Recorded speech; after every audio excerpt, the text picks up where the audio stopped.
Kita mulai ya. Saya buka dengan sapaan Assalamualaikum warahmatullahi wabarakatuh. Waalaikumsalam. Jumpa lagi. Setelah kita seminggu yang lalu, kita ada habis Idul Adha ya, terus ada cuti bersama. Nah, akhirnya kita baru bisa hari ini ketemu pertemuan yang ke-12 ya hari ini. Besok minggu depan kita sudah mulai presentasi tugas mereka yang sudah mengumpulkan kemarin. Jadi dikumpulkan, mungkin ada yang apa sudah mengumpulkan ya. Nanti presentasi di sini nanti berapa mungkin bisa jadi 45 kali 2 jam setengah. Terus selanjutnya diteruskan pertemuan yang ke-14. Jadi siapkan, pastikan tugas-tugasmu sudah terkumpul semua. Nah, kita lihat untuk mata kuliah hari ini apa yang perlu kita pelajari. Oke, ini kita buka.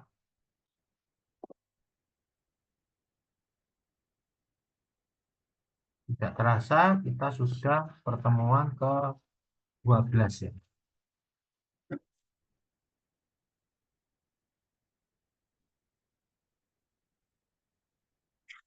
Kita UAS di bulan Juli. Bulan Juli kedua. Karena kita mundur kemarin ada Idul Adha itu kita nggak bisa masuk. Saya pernah nyoba untuk cuti bersama itu untuk merekam SIMA macam-macam ternyata ditutup. Jadi makanya kemarin kita memang libur ya sudah libur. Ini pertemuan ke-12. Lihat, ini kemarin 12. Oh ini ya, tipe dan jenis perencanaan. Ini manfaat, deskripsi mata kuliah, capaian pembelajaran, indikator kelulusan, karena kita sudah pertemuan yang tengah semester selesai, jadi harus ada UTS dan UAS. Nah, penilaian-penilaian ini, presensi ya kita tadi hanya langsung ya, kita coba lagi buka ya, presensinya kita lupa namanya.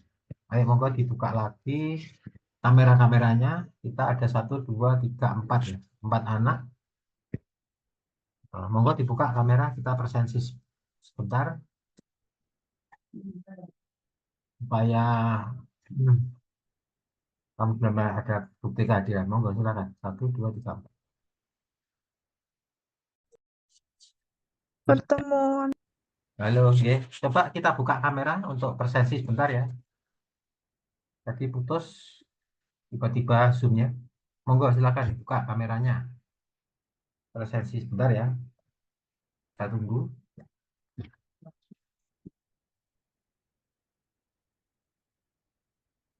Open kamera, silakan. Semoga tidak putus lagi.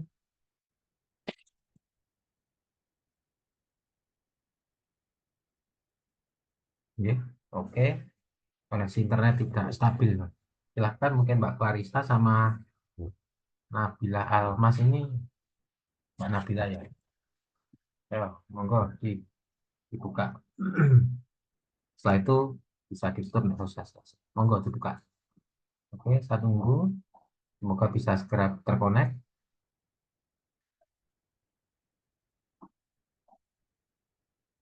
Kita ada gangguan ya. Sudah itu kita aja ya. Langsung kita print screen 1, 2, 3. Oh, bisa sebentar 1, 2, 3. Buat penuh. Oke, sekali lagi 1, 2, 3. Sudah. Oke.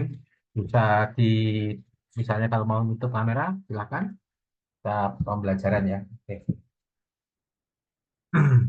Ini tadi Ini ternyata kita bicara tentang yang dilakukan oleh pemerintah, terutama dalam perencanaan ekonomi masa Orde Lama. Jadi ini menceritakan bagaimana teori pembangunan itu dilakukan. Nah, dalam hal ini kita melakukan pembangunan itu mulai Indonesia merdeka sampai sekarang mungkin. Nah, ini cuma ini sampai tahun berapa ini kita lihat. Nah, ini ada usaha-usaha perencanaan pembangunan dari Orde Lama. Ini ada tahunnya. Nanti kamu bisa buka di apa? Di e-learning ya. Dimulai tahun 1947. Jadi 2 tahun setelah Indonesia merdeka itu ada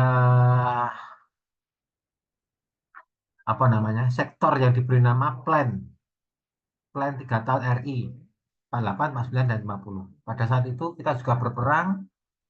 Indonesia ada agresi militer 1 dan 2.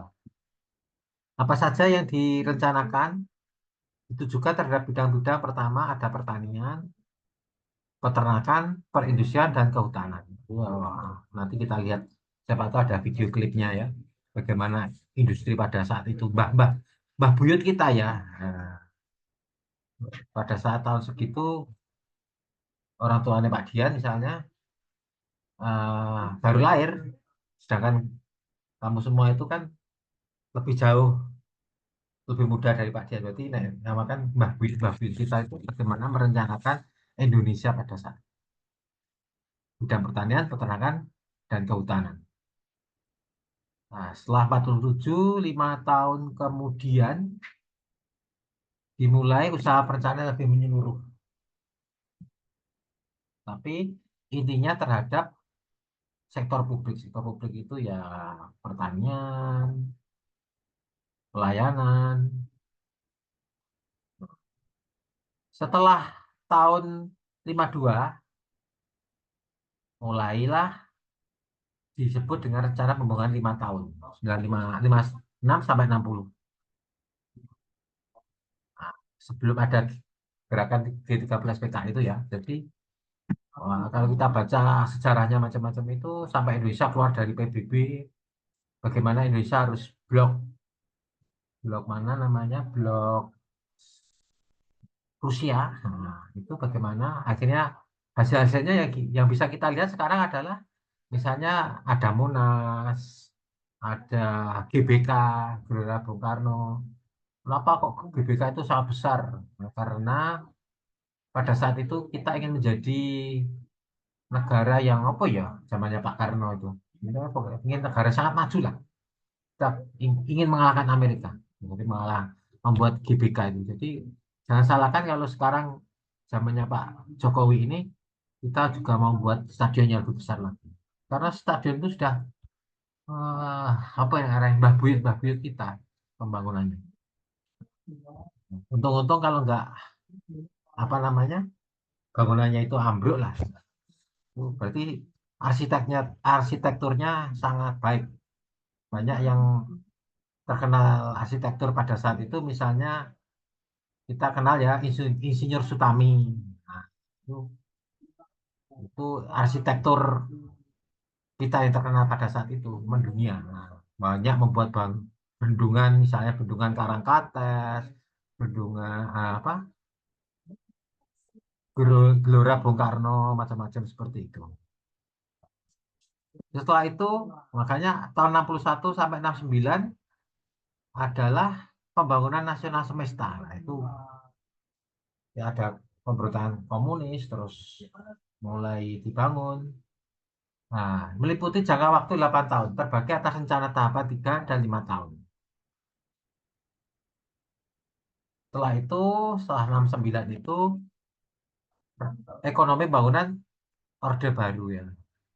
Yang disebut ya berpangkal pada National Building Approach dalam rangka yang sekarang kita kenal ya, kita itu walaupun kita sudah bukan Orde Baru, tapi cara pembangunannya nah, tetap hampir sama. Dalam arti ada jangka panjang dan jangka menengah. Nah, jangka panjang itu pada pembangunan secara utuh dan terpadu antara berbagai kehidupan masyarakat. Jadi jangka panjang misalnya kita mau pindah ke apa namanya ibu kota negara, nah yang ada di Kalimantan itu jangka panjang karena supaya supaya Jawa tidak ter apa namanya terbebani. Nah seperti itu. Jadi jangka panjangnya seperti itu. Jangka panjang. ah, jadi kemarin itu ada wacana jangka panjang. Kenapa dulu ada pembangunan dengan namanya transmigrasi, transmigran, supaya daerah-daerah yang tidak bertuan di luar Jawa terutama Kalimantan, Sumatera, Sulawesi, dan Papua itu ada penghuninya. Setelah ada penghuninya kan nanti misalnya transmigran dari Jawa ke Sumatera atau apa, itu setiap orang dikasih 2,5 hektar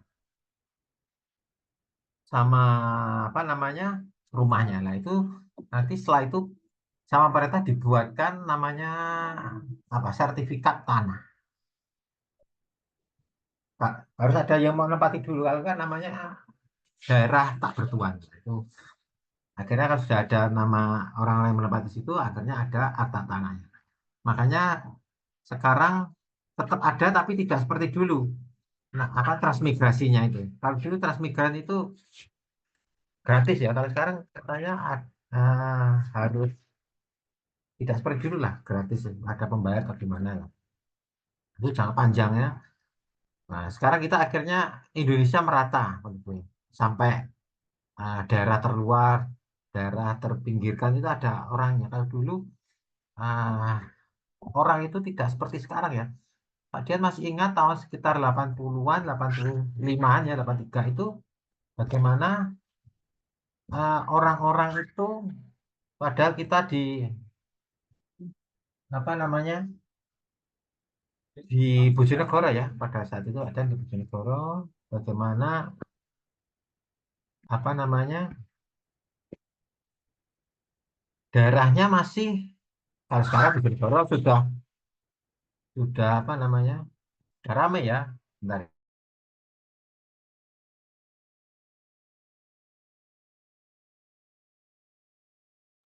Oke, beda dengan tahun 80-an itu berarti 40 tahun yang lalu ya.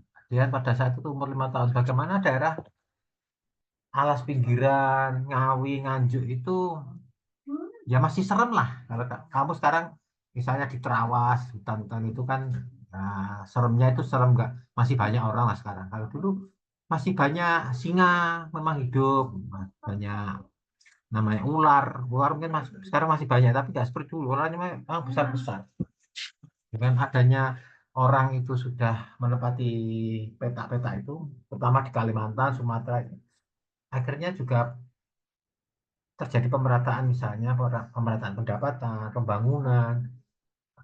Jadi nanti setelah IKN jadi itu harus ditempati orang, percuma nanti kalau nggak ada menjadi rumah rumah suwung lah istilahnya ya. Makanya tadi seperti itu.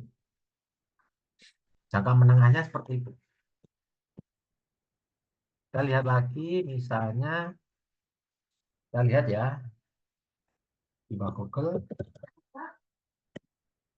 Jadi bagaimana akhirnya kita bisa terjadi ya, sekarang Indonesia umur 78 tahun ya.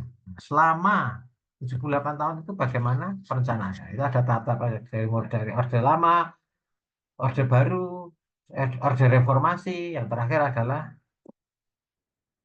Orde apa ini? Menuju Indonesia Emas. Apa namanya ya? Jalur roadmap ya. Sebenarnya ada roadmap perencanaan pembangunan pembangunan di Indonesia. Kita harus lihat. Jadi kita membangun Indonesia tidak seperti negaranya Aladin. Masuk abrakadabra jadi Indonesia enggak. Ya, seperti itu. Di dalam pembangunan itu juga ada namanya korbannya juga ada. Misalnya terjadi ketimpangan antara suku Jawa dengan Madura atau suku etnis yang lain, misalnya Cina atau yang lain. Itu akhirnya negara kita juga harus bisa mengambil apa namanya pembelajaran dari situ. Kenapa ya? Kenapa kok terjadi seperti itu? Ini kita lihat di siapa tahu ada di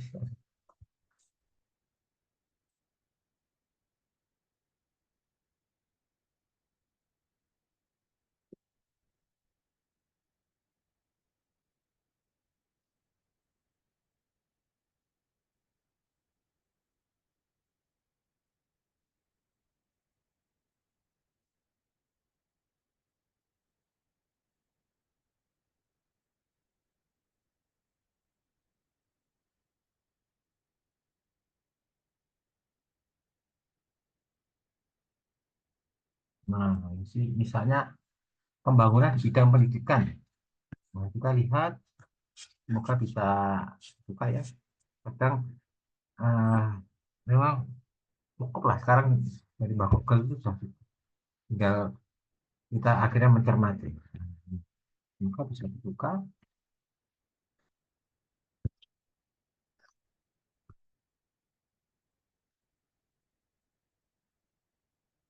Lama ya pembangunan. Ini kita lihat. Hmm, Log dokumen.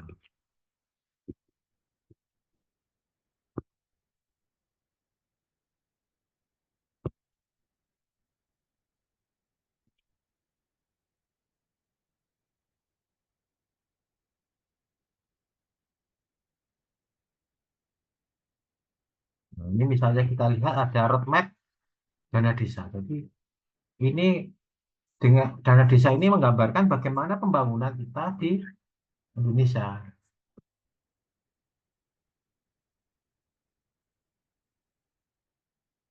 Bisa kita lihat. Nah, ini malah menggambarkan masa penjajahan Portugis di Saminare, di Ternate, sekolah agama dan lain-lain. Oh, ini malah, oh enggak ya, mulai dari, jadi sampai Indonesia sekarang merdeka, malah mulai dari digambarkan masa prasejarah atau purba. Nah, ini kita, jadi membangun itu tidak seperti apa ya, seperti Aladin lampu wasiat itu langsung cet terus. Nah, ini ada roadmap seperti ini, misalnya masa prasejarah atau purba, ada masa kedatangan Hindu Buddha ya, terus ada kedatangan Islam itu yang maksudnya sangat jadul sekali. Nah, terus ada penjajahan Portugis bagaimana ini. Terus ada penjajahan Belanda. Ini ada penjajahan Jepang. Nah, ini setelah kemerdekaan. Pendidikan eh, pada masa kemerdekaan. Nah, ini ada sedikit kecil ya. Tokoh pendidik yang berjasa, misalnya Ki Hajar Dewantara, Muhammad Syafi'i dan Suwandi. Nah, terus ada Orde Baru, pembangunan terencana dalam Pelita 1 sampai Pelita 3 dan seterusnya. Itu.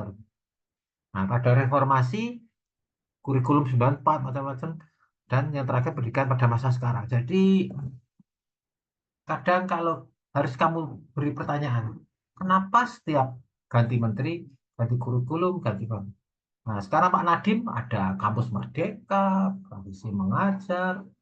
Nanti ketika Pak Nadiem sudah pensiun, apakah MBKM macam-macam ya yang kamu mungkin sudah mengalami, terus atau hapus? Jadi sampai takdian itu pusing, apa kok?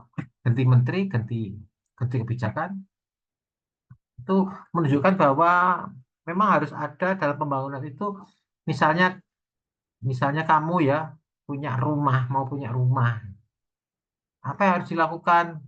Jelasnya yang pertama harus punya tanah. Kalau mau nggak punya tanah, berarti rumahnya harus melayang dikasih roket macam-macam itu ya. Mereka harus punya tanah dulu. Kalau sudah punya tanah, sudah mulai desainnya apa, nah, itu bangunan seperti itu. Tapi desain nggak boleh terus berubah. Nah, itu saya repot. Nah, paling nggak harus punya tanah. Nah, tujuannya apa? Setelah itu baru mulai dibelikan batunya macam-macam lah itu. Jangan sampai rumah yang sudah dirancang oleh mbah-mbah kita karena kita sudah merasa oh rumahnya jadul, bongkar, itu salah. Ya sudah, misal sudah jadi rumah, bagaimana rumah itu bisa ditempati seterusnya sampai hari kiamat ibaratnya. Seperti itulah pembangunan. Jangan sampai ganti orang, ganti apa namanya, ganti kebijakan. Nah ini kita ada roadmap dan analisa. Mulai tahun 2015 ada 2016 berubah terus ini. Roadmap ini juga menunjukkan bahwa terjadi apa namanya perkembangan pembangunan. Jadi negara itu sama seperti kita hidup ya. Maksudnya negara itu mulai lahir ceprot. Nah, lahir ceprotnya Indonesia itu pada 17 Agustus itu. Sampai nanti menjadi orang tua atau menjadi mbah-mbah. Nah, negara yang mbah-mbah itu berarti di situ wes apa ya?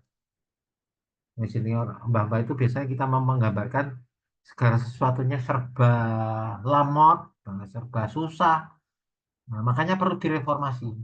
Nah, setelah Orde Lama, negara kita menjadi mbah-mbah lagi, direformasi menjadi Orde Baru, menjadi no, mudah zamannya Pak Harto mau lengser itu, negara kita untungnya kalau nggak direformasi, ya mungkin bisa-bisa negara kita menjadi mati. Ya. Kan seperti itu. Seperti kamu reformasi dulu, kamu TK, terus SD, SMP, SMA, S1, nanti harus perlu direformasi lagi. Siapa tahu mau ngambil S2. Kalau enggak ya sudah cukup seperti itu. Negara itu harus direformasi. Kamu juga harus bisa bayangkan negara itu seperti kita beli HP atau laptop. Kenapa? Karena kalau kamu mau menggunakan HP yang tahun 2000 ya, zaman Pak Des, di mana hanya bisa SMS saja. Sekarang bisa WA, macam-macam. Mungkin nanti ada lagi apa, mungkin layar sentuhnya sudah ada, nanti besok nggak ada layarnya, tapi bisa berkomunikasi. Di upgrade saya perkembangan zaman. Seperti itulah. Ini digambarkan perjalanan menikah di Indonesia ini ada roadmapnya ya, nanti biar saya apa namanya, nah, bisa kita buka. Ini roadmap dana desa misalnya. Roadmap pembangunan yang lainnya misalnya ada untuk making Indonesia 4.0. Nah, ini ada pilar-pilarnya. Pilar Indonesia, Bank Indonesia 2045. Apa yang dilakukan? Nah, pembangunan itu tidak simsalabim, tapi sebenarnya kalau kita pelajaran Pak Dian itu seperti main game itu ya, negara kita itu. Nah, jadi mulai dari kota yang sangat kecil, nah, Indonesia itu dimulai dari merdeka di Jakarta dulu, terus semuanya bergabung-bergabung, kan itu ceritanya proklamasi itu. Akhirnya semua menjadi Indonesia, tapi sebelum menjadi negara Indonesia yang besar, ya harus perang dengan penjajah, dan sebagainya. Seperti ini menggambarkan inovasi keuangan digital, penjamin, lembaga penjamin. Ini menggambarkan bagaimana pembangunan. Indonesia juga seperti itu. Apa ya yang perlu kita lihat? Nah, kondisi perekonomian global dan domestik ini dalam arti pembangunan keuangan. Jadi negara kita itu juga bahayanya apa? Kalau negara di luar negeri sana terjadi gonjang-ganjing, kita juga akan merasakan. Nah, ini perang Rusia Ukraina, terus perang Palestina dan Israel. Nah, kita harus juga sebagai orang ya, orang melihat. Mungkin efeknya nggak langsung kita akan bodol gitu nggak, tapi mungkin mulai harga yang mulai mahal, bensin mau naik. Bensin naik misalnya sekarang jadi 15.000 1 liter pertalite. Nggak, kamu juga pusing. Biasanya 10.000 sudah 1 liter. Nah, sanggumu tetap 10.000 hanya dapat setengah liter. Nanti tiba-tiba kamu isi ke kampus sampai tekan Jabon, belum sampai ke Unik, habis. Akhirnya harus minta tambah dana dan gimana. Ini ada yang mempengaruhi adalah perekonomian global dan domestik. Nah, pembangunan juga seperti itu. Nah, ini menggambarkan keuangan ya. Apalagi misalnya, contoh pemulihan ekonomi nasional. Nah, jadi pembangunan juga akan berhenti juga kalau ekonomi nasional tidak bergerak. Makanya kita juga waspada. Kemarin ada yang jangan bermain judi, jangan bermain kripto, jangan bermain investasi dulu. Karena memang keadaan dunia lagi ya, resesi. Yang bisa kamu lakukan ya sekolah, wis, sementara itu investasi. Nah, ini pilar pembangunan Indonesia 2045 ada di sini. Ini perlu di nanti saya share ya. Semoga enggak namanya kok paling nggak ngerti maksudnya gimana. Oh, seperti ini. Bisa. Nah, ini ada pembangunan Indonesia dalam konsep iptek. Jadi beberapa pilar utama yang harus dikuasai adalah pertama adalah pembangunan Indonesia dalam konsep iptek. Pembangunan ekonomi yang berkelanjutan. Nah, ini makanya ketika presiden selanjutnya mau nyalonkan, tak, kamu lihat. Jangan karena goyangnya tok, tapi kita harus melihat, oh bisa nggak dia ketika jadi presiden itu dijalankan. Jangan hanya menghujat orang lain, karena tidak mudah mengendalikan 250 juta penduduk. Ini ipteknya ada apa? Peningkatan peran, budayaan, percepatan pendidikan rakyat, peningkatan pembangunan teknologi, peningkatan derajat, reformasi ketenaga kerjaan. Masih banyak harus. Tapi jadi pengamat, memang fakultas kita itu sebenarnya dididik untuk menjadi seorang pengamat. Fakultas ilmu sosial, ilmu politik. Ya, pengamat-pengamat ilmu sosial itu penting kita sebenarnya. Politiknya gimana? Setelah misalnya Pak Prabowo nanti jabat, politiknya bagaimana? Runyam atau kita tambah makmur? Tentang harga beras naik ya, mungkin kamu nggak akan jerit, jangan jerit orang tuamu. Harga minyak naik, harga BBM naik. Bagaimana kok bisa seperti itu? Pembangunan ekonomi yang berkelanjutan, investasi, percepatan industri, pembangunan ekonomi maritim, pemantapan ketahanan pangan. Nah ini, pemantapan energi, komitmen terhadap lingkungan hidup. Nah, ada pemerataan pembangunan. Ini tujuan-tujuan visi Indonesia 2045 tahun 2019. Percepatan pengentasan kemiskinan. Maka yang harus ditangani dalam apa namanya pembangunan itu. Pemerataan kesempatan usaha dan pendapatan, pemerataan bangunan wilayah, pembangunan infrastruktur, kemantapan ketahanan nasional dan tata kelola pemerintahan. Nah, jadi apakah yang dilakukan pemerintah sekarang itu ada efeknya dengan kamu? Pernah nggak kamu berpikir misalnya, nanti setelah saya lulus dari UNIF kerja apa? Itu harus direncanakan oleh pemerintah. Kamu masih sekarang semester 4 ya, berarti 2 tahun. 2 tahun lagi itu loh, misalnya kamu lulus, dapatkah saya dapat pekerjaan? Nah, itulah yang harus dilakukan pemerintah dalam rencana pembangunan. Misalnya Pak Prabowo sekarang ya, 2 tahun lagi, tengah-tengah pemerintahan, mudah nggak kamu dapat pekerjaan?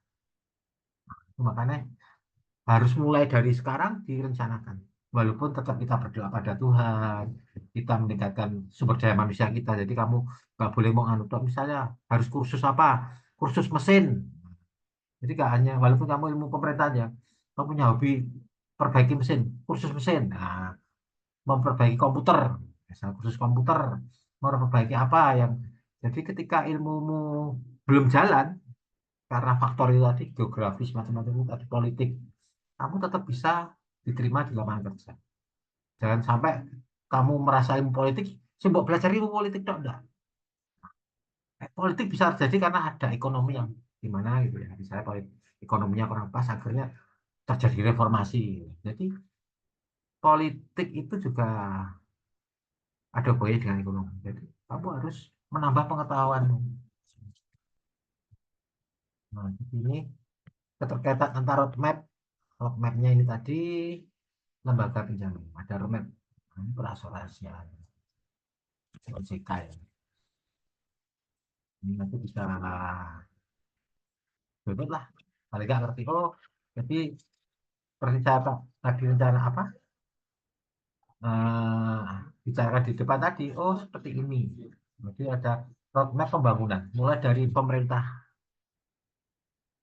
awal tadi Nah, jadi macam-macam pikiran orang pemerintahan. Ini ada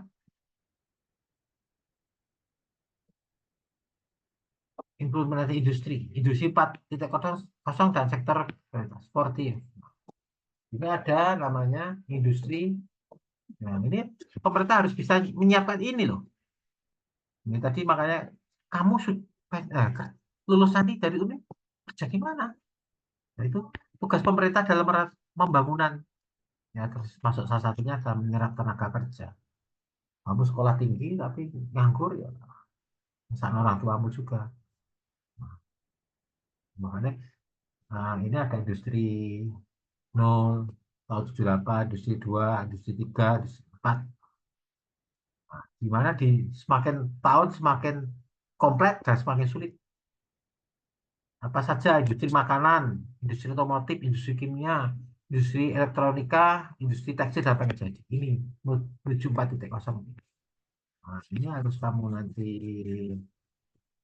apa namanya pelajari juga. Oh iya, nah, ini nggak bisa diperkecil ya kabarnya. Ini aja.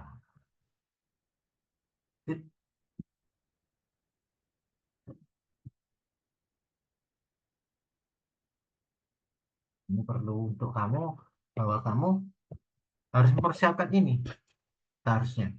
Dan pemerintah juga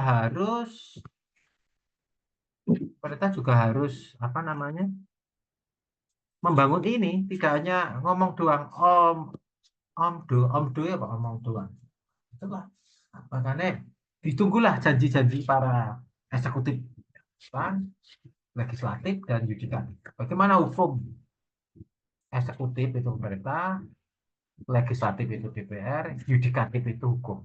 Sekarang ngurusi urusan Pina, nah misalnya. Terus kemarin ada yang apa itu ASM yang di anu, ada militer sama ya, padahal ini sudah orde bukan reformasi lagi, lebih dari reformasi. Kok masih ada misalnya para jenderal melakukan kejahatan narkoba macam-macam terus membunuh orang. Nah, itu membuat pusing. Jadi eh, bagian apa namanya bagian dari hukum itu juga harus dibangun. Jangan sampai buangun macam-macam SDM itu ngurusi hukum kurang. Banyak negara yang besar, misalnya negara UEA, Uni Emirat Arab itu, bagaimana kelakuannya terhadap TKI kita, ini di mana akhirnya tidak ada apa namanya perlindungan hukum kepada para TKN kita, tenaga kerja nasional kita. Nah, ini ada macam-macam pengolahan sampah roadmap-nya 2020-2024 ini berarti yang bersifat 5 tahunan. Ini nanti kamu bisa eh, bisa apa namanya? Bisa kamu buka, oh ini loh, found 10 strategi prioritas nasional untuk making apa itu. Nah, ada yang pendidikan vokasi, macam-macam. Intinya itu adalah kita membangun itu tidak seperti apa namanya tadi Aladin ya lampu wasiat harus simsalabim ternyata harus. Nah, misalnya ini ada itu tadi kan rencana dari Merdeka terus mulai 3 tahun, 5 tahun dan akhirnya seperti sekarang pembangunan jangka panjang dan mana. Nah, ini nih, implementasi ini 5 tahun ya. Layanan publik efisiensi dengan e-government. Jadi nggak langsung dikai komputer, dikai aplikasi, enggak. Ternyata harus ada yang namanya seperti ini perencanaannya. Ini bisa nanti kita share. Misalnya tahun 2016 interaksi saja. Interaksiku paling nggak kamu bisa delok mbah Google ngono wis payment bantuan tunai nasional, identifikasi anak putus sekolah, budgeting modal online. 2016 2017 mulai 2017 transaksi. Misalnya sektor pertanian perikanan ada bantuan transaksi itu kamu sudah mulai bisa bayar pajak lewat aplikasi. Terus 2018 ada kolaborasi.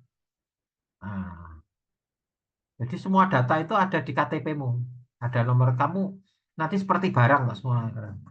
Nah, untungnya nggak ditaruh di jidat itu nomor NIK kita. Sebenarnya kalau kamu lihat film Back to the Future gitu, di mana setiap lengan orang itu ada nomornya, nomor registrasi seperti kita itu sebenarnya di model seperti sepeda motor kalau kita. NIK itu nomor induk keluarga itu. Jadi seperti itu. Di situ kalau kamu ingin ngerti temanmu, tinggal klik gitu tuh. Nah, jadi seperti itu. Setiap ada orang yang lahir langsung ada NIK-nya. Terus mati, yang mati siapa ada NIK-nya. Dan kalau seperti itu sudah ngerti, akhirnya pemerintah bisa melakukan perencanaan bangunan. Oh, ternyata misalnya yang haji orang tua-tua tok ya. Akhirnya bagaimana menyediakan haji itu yang enak untuk orang-orang tua. Nah, seperti itu makanya. Nah, ada kolaborasi, ada optimalisasi. Itulah beberapa contoh bahwa pembangunan itu melalui beberapa tahapan. Dari sini ada yang ditanyakan sebelum kita akhiri.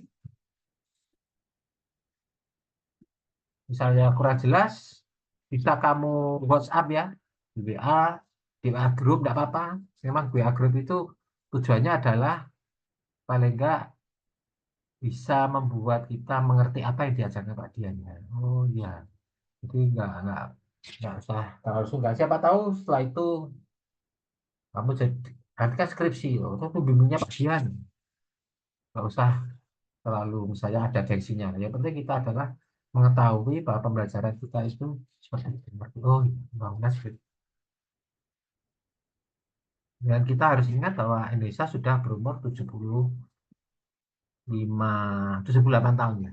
Itu sudah wir lah. Ya, banyak uji cobanya. Mulai pendidikannya. Oke, ada yang tanyakan? Kalau nggak ada yang tanyakan, waktu kurang dari 1 menit, saya tutup akhirnya pembelajaran hari ini. Saya tutup dengan ucapan Assalamualaikum warahmatullahi wabarakatuh. Sampai ketemu lagi. Waalaikumsalam Waalaikumsalam. warahmatullahi wabarakatuh. Semangat ya.